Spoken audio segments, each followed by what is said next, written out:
Once upon a time, deep in the heart of a forgotten wood, there stood an ancient house.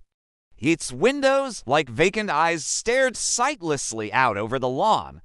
And though no living soul had set foot inside for years, people still spoke of the strange sounds that echoed from its chimney at night, the mournful cries of those trapped within its decaying walls. But the truth was far more sinister than anyone could have imagined. For this house, unlike others, remembered all too well.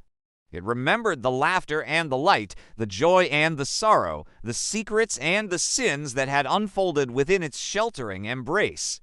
It held them all close, each echo feeding the darkness that grew in its empty halls. Now, many had tried to lay the ghost of this house to rest, to bring it peace, to quiet the whispers that lingered long after the last resident had departed, but all had failed.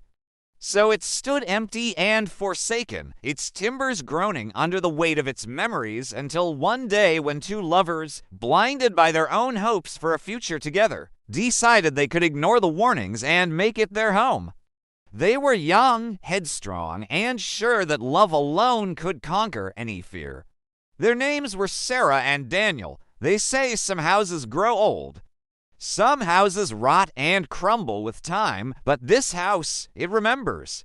And when night falls, its walls begin to whisper. When Sarah and Daniel moved in, they thought the rumors were nothing more than small-town superstition. The price was too good to ignore, and they laughed at the idea of a haunted house. But as they unpacked their boxes that first evening, a chill wind rattled through the empty rooms, carrying with it the scent of decay and despair. Sarah felt a sudden dread creep up her spine, but Daniel, ever the pragmatist, simply shrugged it off. On their very first night, Sarah lay awake, uneasy in the silence. Then she heard it, faint at first, like the rustling of paper. But it grew sharper, clearer, words, a voice. She sat up in bed, her heart pounding like a drum, and pressed her ear against the wall. Her blood froze. The sound wasn't outside. It wasn't inside. It was within the wall itself. And then, as if someone was speaking right behind the plaster, she heard a child's voice whisper, "Help me." Her scream woke Daniel. She told him everything, but he laughed it off. "You're tired. It's just the wind," he said. But as they argued, the house fell silent again, completely still. And in the dead hush of midnight, the voice returned. This time it didn't call for Sarah, it called for Daniel. Over and over again, the walls hissed in unison, "Daniel, Daniel, come closer." Daniel's smile faded. His breath came out in pale mist as the room grew cold.